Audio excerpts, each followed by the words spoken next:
हाथरस जनपद के सिकंदराबाद तहसील के गांव में एक दुखद और दर्दनाक घटना अपराह्न में घटी थी।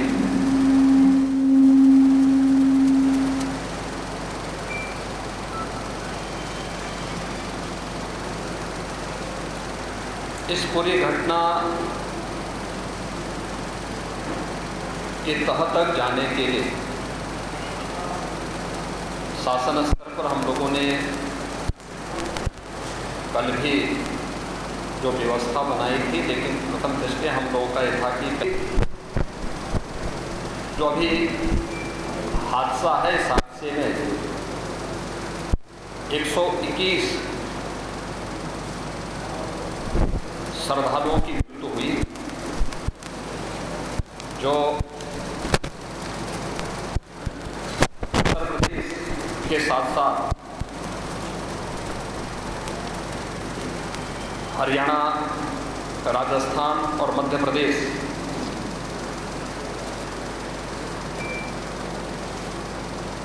से भी जुड़े हुए थे। उत्तर प्रदेश में हाथरस, बदायूं, कासगंज, अलीगढ़, एटा, ललितपुर, शाहजहांपुर, आगरा, फिरोजाबाद, गौतम बुद्ध नगर, मथुरा और यहाँ इस हादसे के शिकार हुए हैं।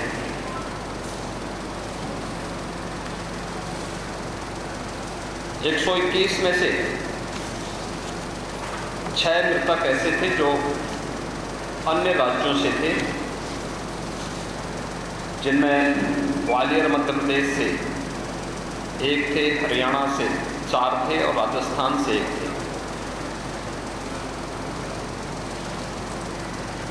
हाथरस के जिला हॉस्पिटल में मैंने जो घायल हैं,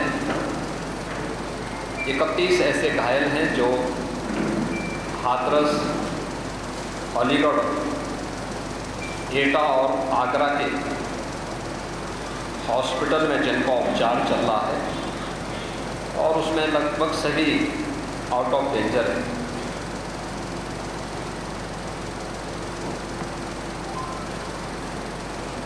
हादसे के बारे में जो वहाँ के चश्मदीद हैं, जो इस घटना के शिकार हुए थे, गंभीर रूप से घायल हो गए थे, उनमें से ज़्यादातर जो लोग हैं जिनसे आज मैंने बातचीत भी किया है,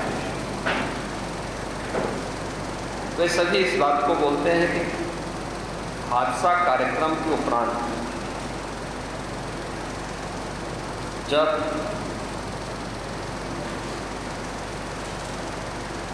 इस कार्यक्रम में जो सज्जन वहाँ पर अपना उपदेश देने के लिए आए थे, उनका कार्यक्रम या उनकी कथा संपन्न हुई तो कथावाचक के मंच से उतरने के बाद जीटी रोड में जैसे ही उनका काफिला आया था तो उन्हें छूने के लिए जब महिलाओं का एक दल उधर बढ़ा तो उनके पीछे पीछे भीड़ गई और इसी के बाद वे एक दूसरे के ऊपर चढ़ते गए। सेवादार भी लोगों को धक्का देते रहे, जिसके कारण दोनों ओर, जीटी रोड के दोनों ओर और जीटी रोड के अंदर भी ये सब हादसा वहाँ पर होता हुआ दिखाई दिया। इसका सबसे दुखद पहलू ये था कि इस प्रकार के आयोजन में जो सेवादार प्रशासन को अंदर घुसने नहीं देते, दुर्घटना होने के तत्काल बाद या दुर्घटना के दौरान प्रारंभिक रूप में इन्होंने पहले वहाँ पर इस मामले को दबाने का प्रयास किया, लेकिन जब उन्हें प्रशासन ने हॉस्पिटल ले जाने की कार्रवाई प्रारंभ की तो इनमें ज़्यादातर सेवादार वहाँ से भाग गए।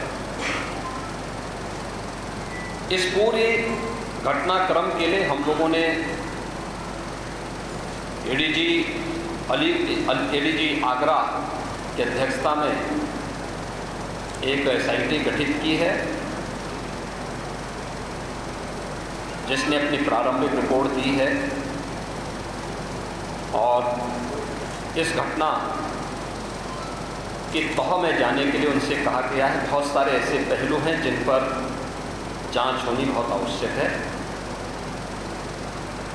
अब तक प्रथम दृष्टिया जो थी हमारी कार्रवाई ये थी कि राहत और बचाव के कार्य को आगे बढ़ाने के बाद आयोजकों को पूछताछ के लिए बुलाना, घटना के बारे में, हादसे के कारणों के बारे में उनसे भी पूछताछ करना और फिर घटना की लापरवाही और जिम्मेदारों की जवाबदेही भी इसके लिए तय करना, जिसके लिए पहले से ही FIR यहाँ पे दर्ज हो चुकी है। इसके लिए कार्रवाई आगे बढ़ रही है। हम लोग इस बात को किसी भी प्रकार से डिनाई नहीं कर सकते।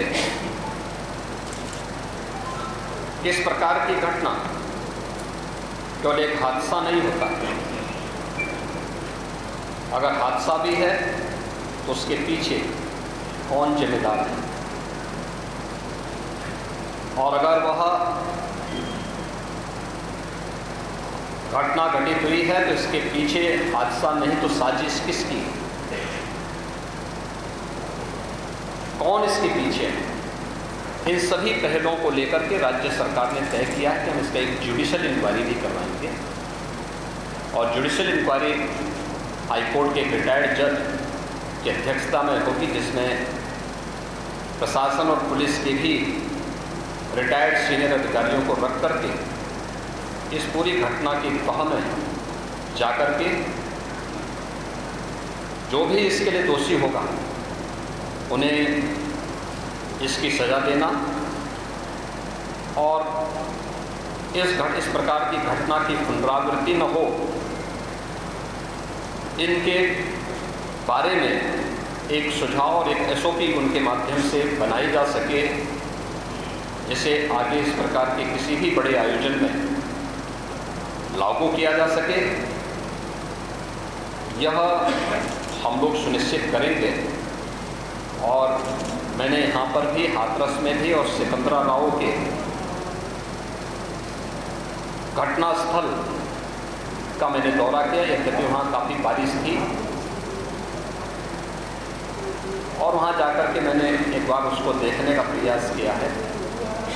यद्यपि प्रशासन ने पहले से इसके मैप भी बना के तैयार किए थे, वो भेजे भी थे, लेकिन हादसे के कारणों की प्रारंभिक व्यवस्था देखी जा सके इसको देखने के लिए वहाँ पर मैं स्वयं गया था। और हमारे 3 मंत्री यहाँ पर कल से ही कैंप कर रहे थे। मुख्य सचिव और पुलिस महानिदेशक भी यहाँ पर कल से ही कैंप कर रहे हैं। सीनियर अधिकारीगण भी यहाँ पर, पुलिस और प्रशासन के अधिकारीगण यहाँ पहले से ही कैंप करते हुए इस पूरी घटना के लिए जिम्मेदारों की जवाबदेही तय करने की भी दिशा में आगे कार्रवाई की जा रही है, जिसमें कुछ विशेष दल बनाए गए हैं, जिनमें अलग अलग जनपदों में उनकी कार्रवाई अब प्रारंभ होगी। और प्रारंभिक जांच के बाद और जुडिशियल इंक्वायरी के बारे में आज ही इसके नोटिफिकेशन शासन के द्वारा भी जारी हो जाएगी। महाराज जी,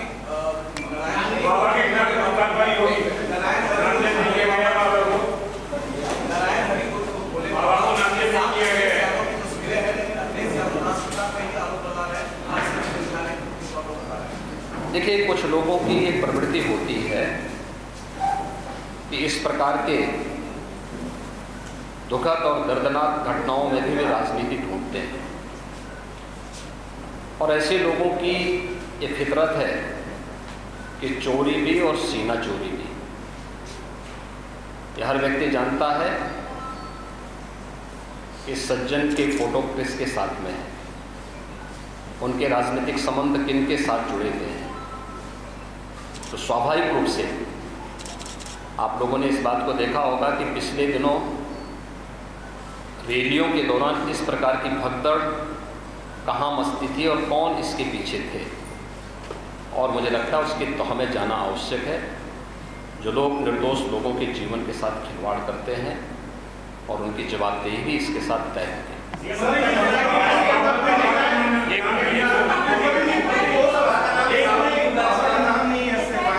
दूसरी चीज आपने कहा कि ऐसे आयोजनों में प्रशासन को घुसने की इजाजत नहीं होती है, तो ऐसा क्यों होता है कि भविष्य में कैसी चीजें देखिए प्रशासन प्रथम दृष्टया ये मान के चलता है कि धार्मिक आयोजन है, उनके सेवादार इस प्रकार के आयोजनों की जिम्मेदारी अंदर से स्वयं निभाएंगे। और बड़े बड़े आयोजन होते हैं, ऐसा नहीं कि ना होते हो। सावधानीवश वहाँ पर फोर्स प्रशासन तैनात करता है, लेकिन आउटर रिंग में उनकी फोर्स होती है। अंदर अगर आप देखेंगे तो उनके स्वयं सेवक के सेवादार ही इस पूरी व्यवस्था का संचालन करते हैं, उनकी देखभाल करते हैं। और जहाँ पे भीड़ अनुशासित होती है, धार्मिक और आध्यात्मिक श्रद्धा भाव के साथ लोग जहाँ आते हैं वहाँ पर भीड़ अनुशासित भी रहती है। लेकिन जब वही कार्यक्रम निहित स्वार्थी तत्वों के हाथों का खिलौना बन जाता है तो वह अनुशासनहीनता का नज़ारा वहाँ पर भी देखने को मिलता है। और इसका शिकार अंततः वह निर्दोष व्यक्ति होता है जो धार्मिक श्रद्धा के साथ उस आयोजन में भागीदार बनता है, क्योंकि उसको तो साजिश के बारे में पता नहीं होता है और वह अपनी उस श्रद्धा भाव के साथ आता है।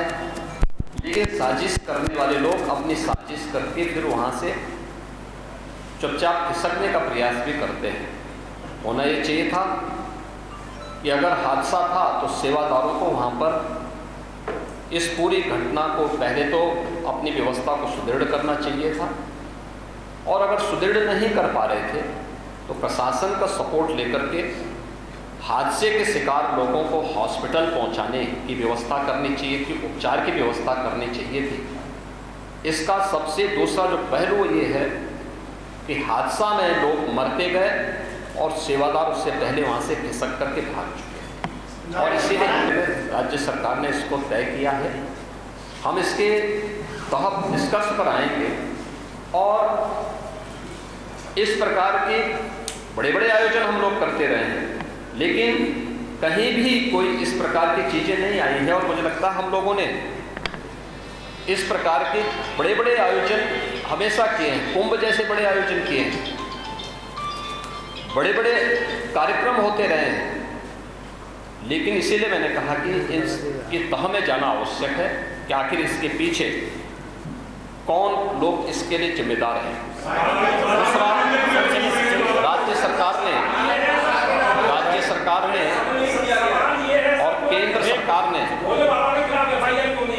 देखिए कि FIR एप्लीकेशन परमिशन के लिए जिन लोगों ने दी थी, प्रथम दृष्टया पहले FIR उनके खिलाफ होती है और इसके बाद फिर उसका दायरा बढ़ता है। ये सभी अन्य लोगों के दायरे रहेंगे, जो भी इसके लिए जिम्मेदार होंगे वो इसके केंद्र और राज्य सरकार ने आर्थिक सहायता की भी घोषणा की है।